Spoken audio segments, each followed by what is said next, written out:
예고한 대로 지난주에 이어서 남유다 백성들이 예레미야의 예언에 순종하지 않았던 두 번째 이유를 살펴보겠습니다. 여러분, 첫 번째 이유는 뭐였죠? 신학 때문이었어요. 신학. 그들은 유대 나라는 결코 멸망하지 않는다는 왜곡된 신학을 가지고 있었습니다. 그러다 보니까 유다가 멸망할 거야, 멸망을 받아들여 라는 경고와 심판의 메시지를 거부했던 것입니다. 오늘은 두 번째 이유를 나누려고 하는데요, 바로 거짓 선지자 때문이었습니다. 여러분, 만약에 유대 나라에 선지자가 예레미야 한 명뿐이거나 혹은 여러 명의 선지자가 있더라도 모두 예레미야와 똑같은 메시지를 전했다면 유다 백성들은요, 하나님의 경고를 쉽게 거부할 수 없었을 거예요. 그러나 당시 유대에는 예레미야 말고도 다른 선지자들이 있었고, 그들은 예레미야와 반대되는 메시지를 전했습니다. 여러분, 이것이 신자가 신앙생활하면서 겪는 큰 어려움 중에 하나예요. 신자는요, 어떤 목회자를, 어떤 메신저를 만나느냐에 따라 신앙생활이 크게 달라집니다. 특히 믿음이 어렸을 때는요, 목회자의 설교가 결정적인 영향을 미치지요. 2014년도에 세월호 참사가 있었을 때 제가 광화문 광장에 나갔다가 이런 아이러니한 광경을 보았습니다. 당시 광화문 광장에는 세월호 참사 진상규명을 촉구하는 천막이 만들어져 있었어요. 어떤 교회 목사님께서 자신이 섬기는 교회 성도들을 인솔해 와서 그 천막 안에 있는 유가족들을 위로하면서 함께 예배를 드리고 있었습니다. 그런데 얼마 떨어지지 않은 장소에서 또 다른 교회의 목사님이 성도들과 함께 와서요, 붉은 십자가와 또 태극기를 들고 천막 철거를 외치면서 찬송가를 부르고 있었습니다. 여러분, 어떤 모습인지 상상이 되시지요? 같은 상황을 두고 예수님을 믿는 성도들이 정반대 행동을 했던 거예요. 그곳에 있던 두 교회는요, 하나는 이단이고 하나는 정통이고 그러지 않습니다. 두 교회 모두 정상적인 장로교회였어요. 두 교회 모두 한국교회에서 이름이 어느 정도 알려진 교회였습니다. 둘 다 그 순간 하나님의 이름으로 사역을 하고 있었어요. 그 장면을 보면서 제 마음이 얼마나 씁쓸했는지 모릅니다. 그런데 여러분, 제가 그때 목격했던 장면은 평생 한두 번 볼까 말까 하는 특별한 장면이 아닙니다. 한국 사회에서 신자로 살다 보면 이런 아이러니한 상황을요, 매우 자주 접하게 돼요. 같은 상황에 대해서 목회자들이 서로 다른 메시지를 내는 경우가 많습니다. 비근한 예로 코로나19 때를 떠올려 보십시오. 온라인 예배를 두고 교회마다 대처가 달랐어요. 우리 교회의 경우는요, 정부의 방침에 적극적으로 협조하여 온라인 예배를 드렸습니다. 저는 그때 그렇게 하는 것이 하나님 나라에 합당하다고 설교했습니다. 반면 어떤 교회 목사님은요, 온라인 예배는 예배가 아니다, 죽더라도 현장에서 예배를 드리는 것이 더 합당하다고 설교했고, 그 교회 성도들은 온몸에 우주복 같은 방호구를 착용하고 현장에 나와서 예배를 드렸습니다. 이 밖에도 정반대의 메시지가 선포되는 경우는 많이 있죠. 정치 문제에 대해, 사회적 약자 문제에 대해, 동성애 문제, 난민 문제 등등등 여러 이슈들에 대해서 목사님들마다 서로 상반된 메시지를 내요. 안타까운 이야기지만 여러분, 목사님들 중에는 가짜 목사도 많이 있습니다. 성경이 말하는 바와 같이 교회 안에는 양의 탈을 쓴 이리 같은 종교 지도자, 천사로 가장한 악한 설교자, 사탄이 심어놓은 가라지 같은 목사가 그동안 있어 왔고 지금도 있고 앞으로도 주님 오실 때까지 있을 것입니다. 그렇다면 여러분, 이것을 어떻게 분별할 수 있을까요? 정말 어려운 문제죠. 가짜 목사가 나는 가짜요 라고 써붙이고 다니는 것이 아닌 상황에서 성도들이 목사의 설교를 판단하는 것은요, 정말 어렵습니다. 의사 선생님의 처방을 일반 사람들이 그 처방이 옳다 그르다 평가하는 것이 어려운 것과 비슷해요. 예레미야 시대의 유대인들도 비슷한 어려움이 있었습니다. 당시 유대인들이 예레미야와 거짓 선지자 사이에서 예레미야를 택하는 것은요, 쉬운 일이 아니었어요. 여러분, 지난주에 예레미야의 예언을 시기적으로 두 가지로 구분할 수 있다고 했죠. 혹시 기억하십니까? 전반기 메시지, 후반기 메시지, 이렇게 두 개로 구분된다고 했어요. 전반기 메시지는 어떤 내용이었죠? 유다 백성들아, 너희들이 돌이키지 않으면 멸망하게 될 거야 라는 경고의 메시지였어요. 후반기 메시지는요, 심판이 확정됩니다. 멸망이 확정되었으니 받아들이라는 심판의 메시지였습니다. 거짓 선지자들의 메시지도요, 이 예레미야의 메시지에 대응하여 전반기와 후반기로 나눠져요. 그러면 전반기 거짓 선지자들은 뭐라고 외쳤을까요? 전반기 예레미야 예언에 반대되는 얘기를 했겠죠. 예레미야는 멸망할 것이다 돌이키지 않으면 이라고 했다면, 전반기 거짓 선지자들은 평안할 것이다, 재앙이 임하지 않을 것이다 라고 선포했습니다. 그러다가 예레미야의 경고대로 바벨론이 남유다를 침공해요. 두 번에 걸쳐서 침공해서 두 번 다 바벨론이 승리했습니다. 그리고 그때마다 많은 유대인들을 포로로 바벨론으로 사로잡아 갔어요. 그때 끌려갔던 사람들이 다니엘과 세 친구 에스겔 이런 사람들이에요. 바벨론의 침공으로 인해서 전반기 거짓 선지자들은 싹 사라졌습니다. 당연하겠죠. 평안할 것이다, 재앙이 없을 것이다 라고 외쳤는데 바벨론이 두 차례나 침공하여 유다를 정복했으니 그들의 설 자리가 사라질 수밖에 없습니다. 그렇다면 그 후에는 거짓 선지자가 나타나지 않았을까요? 그렇지 않습니다. 예레미야의 후반기 메시지에 대응하는 또 다른 거짓 선지자가 나타났어요. 바로 오늘 본문에 나온 하나냐가 후반기 거짓 선지자를 대표하는 인물입니다. 하나냐는요, 이렇게 주장했습니다. 10절과 11절 같이 한번 읽어볼까요? 시작. 선지자 하나냐가 선지자 예레미야의 목에서 멍에를 빼앗아 꽂고 모든 백성 앞에서 하나냐가 말하여 이르되 여호와께서 이와 같이 말씀하시니라. 내가 2년 안에 모든 민족의 목에서 바벨론의 왕 느부갓네살의 멍에를 이와 같이 꺾어 버리리라 하셨느니라 하매 선지자 예레미야가 자기의 길을 가니라. 이 말씀 이해하려면 배경을 좀 알아야 되는데, 이런 배경을 가지고 있습니다. 예레미야 선지자가요, 시드기야 왕과 유다 백성들 앞에서 일종의 행위 예언을 했어요. 예레미야가요, 소에게 씌우는 멍에를 자기 목에 이렇게 메고 이렇게 선포했습니다. 시드기야 왕과 백성들은 들으시오. 소에게 멍에를 씌워서 끌고 가는 것처럼 바벨론 왕 느부갓네살이 와서 당신들의 목에 멍에를 씌우고 끌고 가게 될 것이요. 그리고 70년이 지나서야 이 멍에가 끊어지고 다시 예루살렘으로 돌아오게 될 것이요 라고 예레미야가 먼저 예언을 했어요. 예레미야는 유다가 멸망한 후, 바벨론이 다시 침공해서 유다가 멸망한 후 70년 동안 포로로 있다가 돌아올 것이라는 장기 유배설을 외쳤습니다. 뭘 외쳤다고요? 장기 유배설. 그러자 거짓 선지자 하나냐가 예레미야의 목에 있던 멍에를 빼앗아서 부러뜨리면서 이렇게 말하는 거예요. 백성들이여 그렇지 않소. 예레미야의 말은 거짓말이요. 하나님께서 내게 이렇게 말씀하셨어.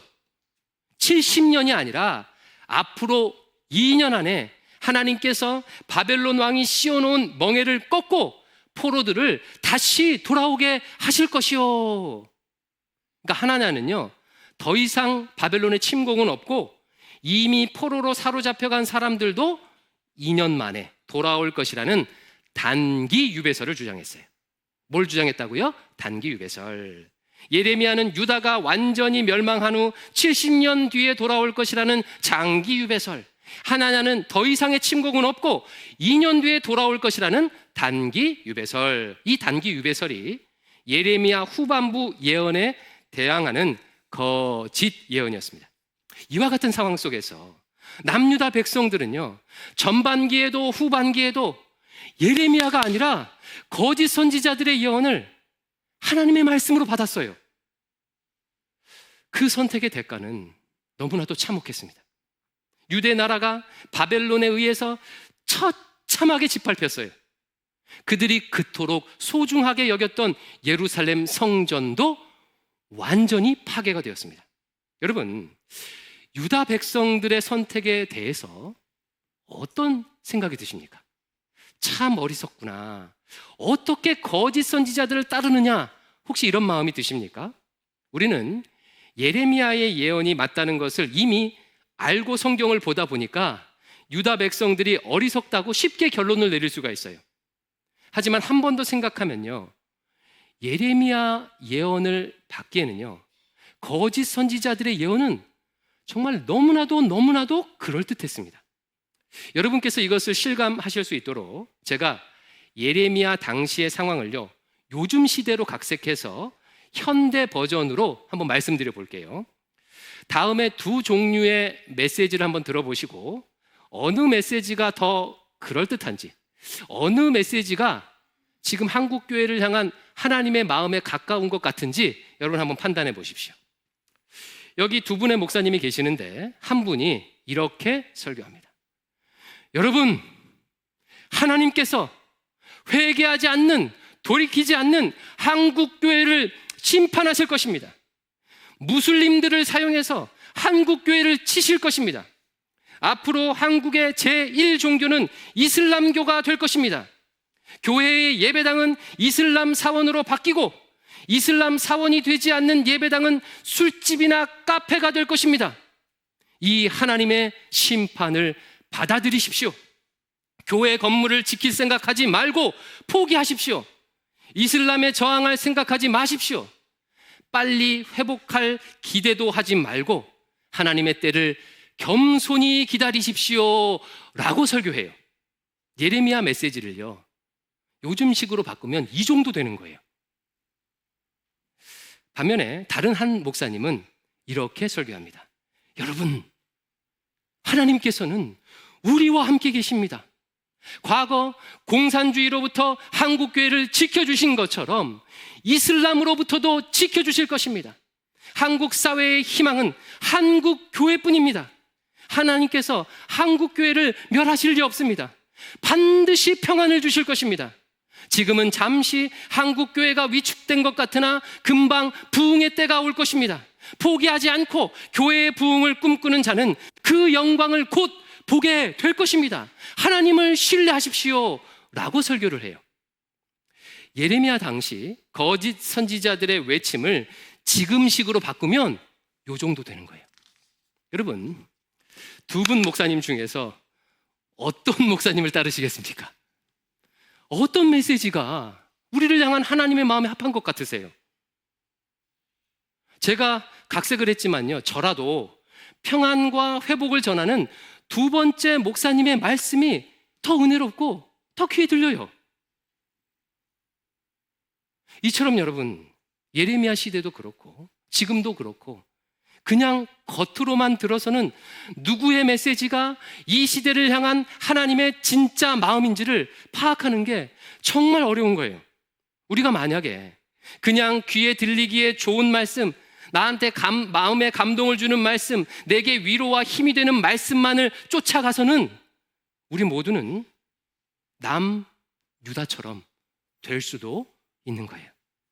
어느 교회가 먼저 침몰하고 어느 교회가 나중에 침몰하느냐, 누가 먼저 바벨론의 포로가 되고 누가 나중에 바벨론의 포로가 되느냐, 시기적으로만 차이가 있을 뿐 다 함께 멸망의 길로 갈 수 있는 것입니다.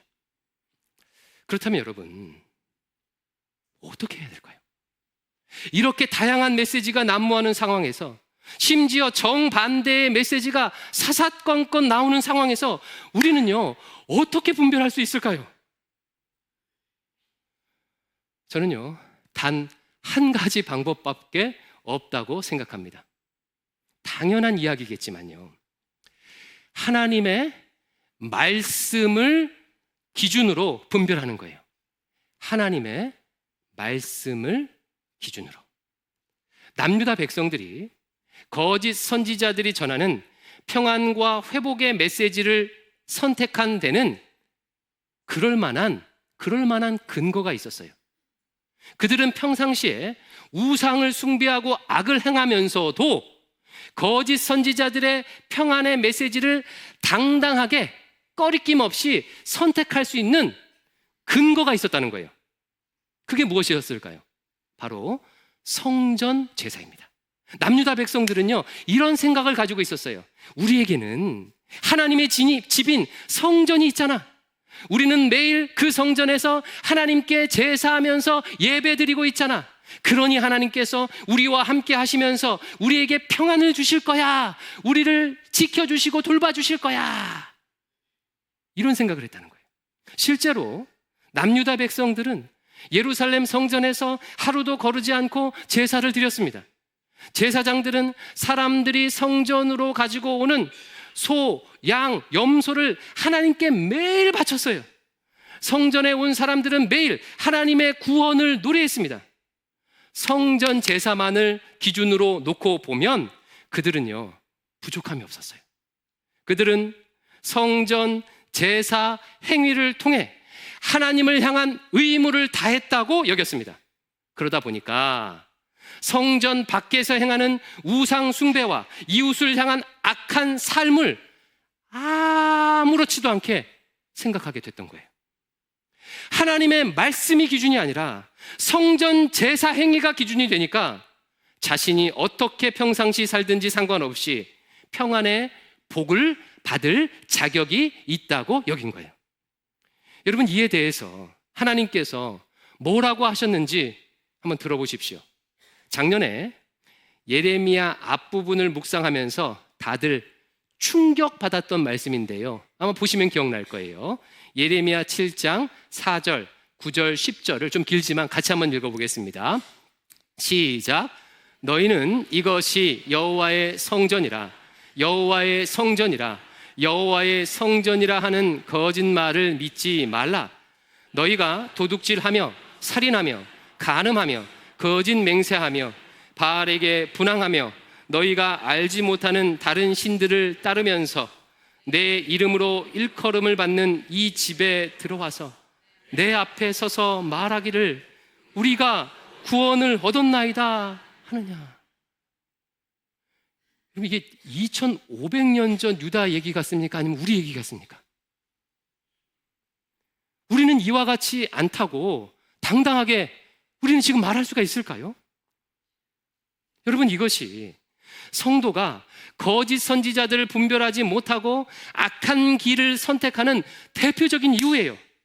하나님의 말씀이 기준이 아니라 성전에서 행하는 종교적 행위, 교회 안에서 행하는 종교적 행위가 기준이 될 때 성도는 자신의 실상을 보지 못한 채 평안을 전하는 거짓 선지자들의 메시지를 아무런 꺼리낌 없이 받게 되는 것입니다. 중세교회가 대표적인 사례였어요. 중세교회는 예레미야 시대와 판박이었습니다. 당시 교회는 라틴어로 된 성경만 성경으로 인정했고 다른 언어로 번역하지 못하게 했습니다. 안 그래도 문맹률이 낮은데 자기 나라 말로 된 성경이 없으니까 일반 사람들은요, 하나님의 말씀을 모를 수밖에 없는 거예요. 성경을 모르니까 성경을 기준으로 무엇을 판단하거나 선택할 수 없는 상황이었습니다. 그 대신에 교회에서 행하는 여러 미사와 고해 성사와 같은 몇 가지 종교 생활에 참여하는 것으로 신앙 생활을 다 했다고, 하나님에 대한 의무를 다 했다고 생각했어요. 어떤 결과가 나타났을까요? 하나님의 말씀이 아니라 교회에서 행하는 종교 행위가 기준이 되니 면죄부 판매와 같은 말도 안 되는 얘기를, 거짓 가르침을 아무런 꺼리낌 없이 받아들이게 되었습니다. 오늘날 한국 교회가 겪는 어려움도 마찬가지라고 생각합니다. 오랫동안 한국 교회 성도들은요, 하나님의 말씀이 아니라 교회에서 행하는 몇 가지 종교 활동을 기준으로 신앙생활을 평가하고 평가받았어요. 그러다 보니까 교회 안에서 행하는 몇 가지 종교 생활만 잘하면 교회 밖에서는 어떻게 살든지, 그 마음에 무엇을 품고 사는지 크게 상관없는 그런 지경에 이르렀습니다. 여러분, 한번 이런 성도가 있다고 가정해 보겠습니다. 어떤 성도님이 주일 성수는 물론 새벽 기도도 열심히 나와요. 헌금 생활도 잘하고 교회에서 봉사도 잘하는 분이 있습니다. 그런데 이분은요, 예수님을 닮는 거룩한 삶을 살지 않아요. 사람들을 미워하고 화내고 약자들에게 함부로 하고 마음 안에 돈에 대한 욕심과 음란함이 가득합니다. 그는 성화를 멈춘 지 오래되었어요. 하나님 사랑과 이웃 사랑이 몇 년 전이나 지금이나 달라진 게 없어요. 이런 성도가 있다고 가정해 보겠습니다.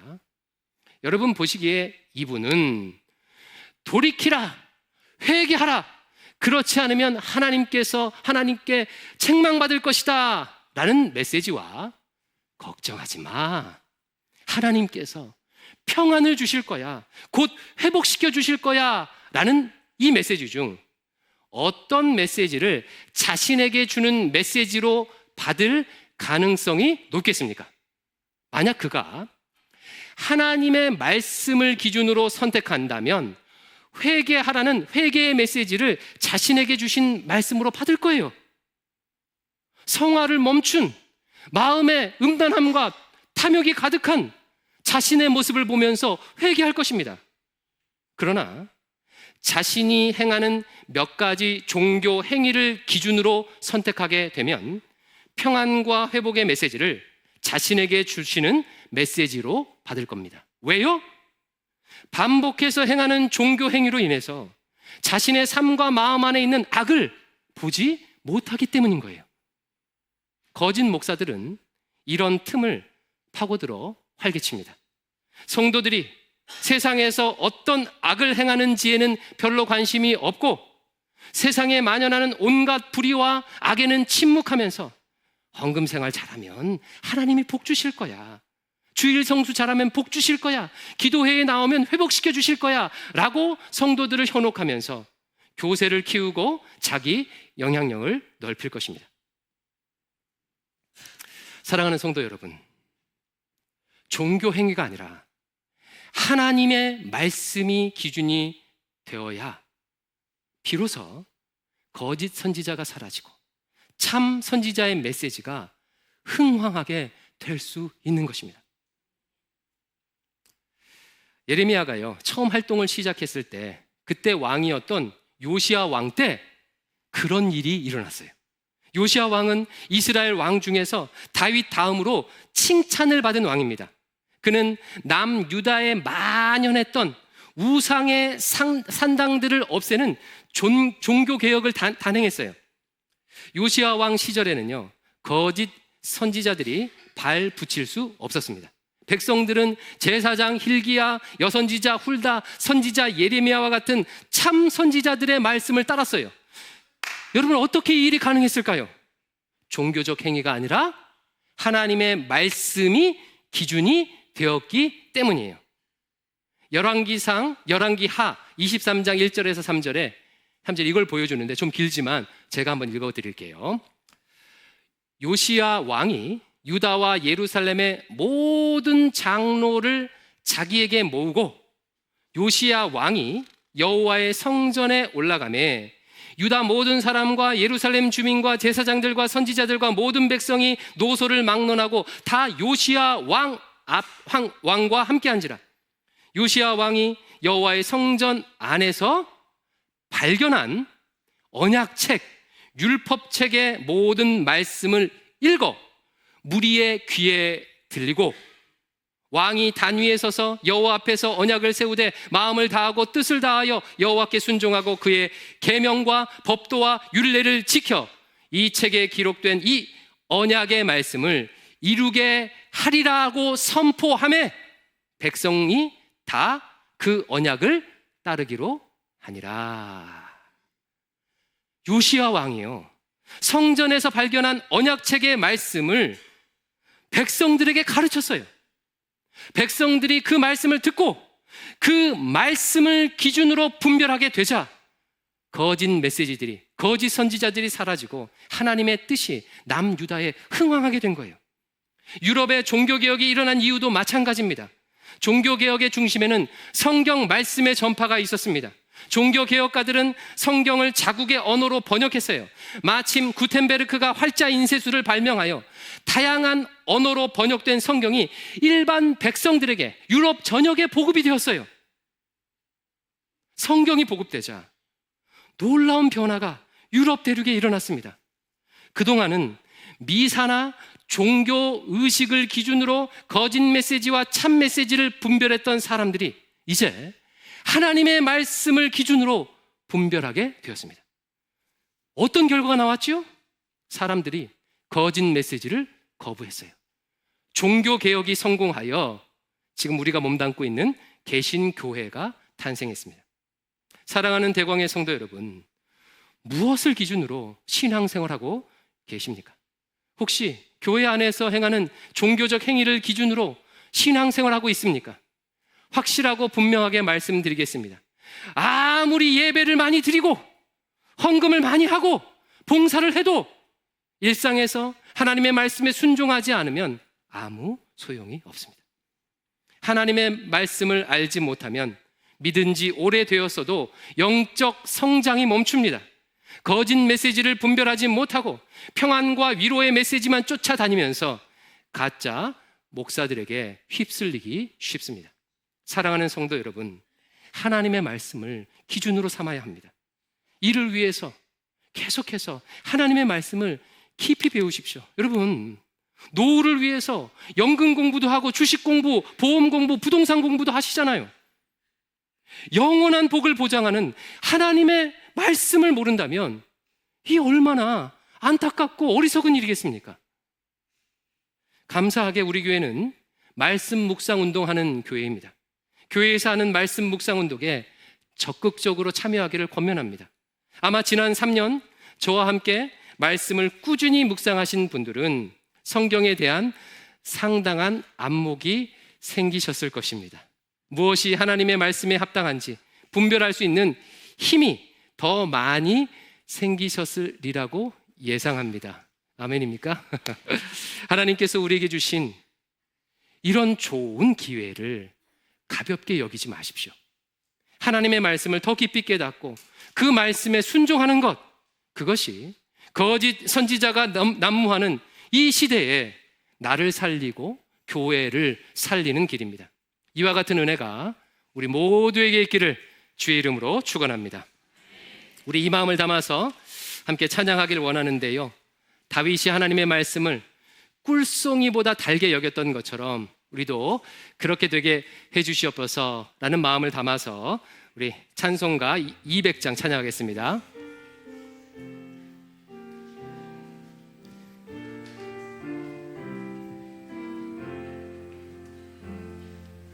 달고 묘한 그 말씀, 생명의 말씀은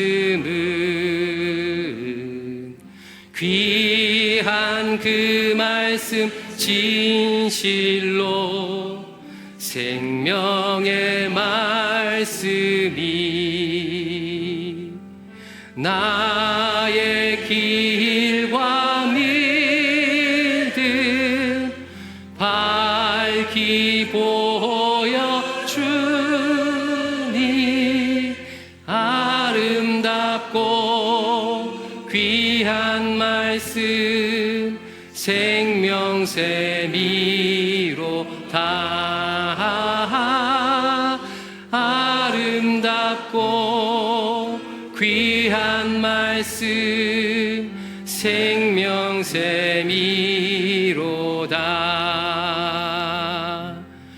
귀한 주님의 말씀은 내 노래 되도다. 모든 사람을 살리는 생명의 말씀을 값도 없이 받아 생명길을 가니 아름답고 귀한 말씀 생명샘이로다.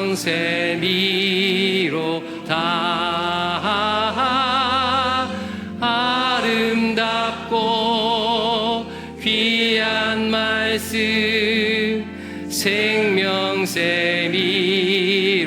널리 울리어 퍼지는 널리 울리어 퍼지는 생명의 말씀을 마음의 용서와 평안을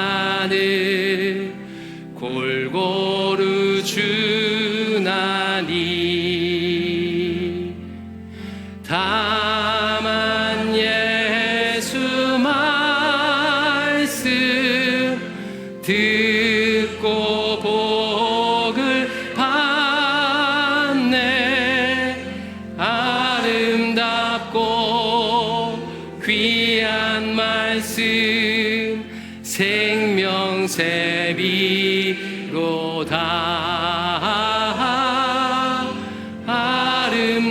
아름답고 귀한 말씀 생명샘이로다. 기도합니다. 아버지 하나님, 혼탁하고 어지러운 이 세상 가운데 대광의 모든 성도들은 하나님의 말씀에 굳건히 서서 이 땅을 분별하며 하나님의 뜻을 이룰 수 있도록 인도해 주시옵소서. 예수님 이름으로 기도드립니다. 아멘.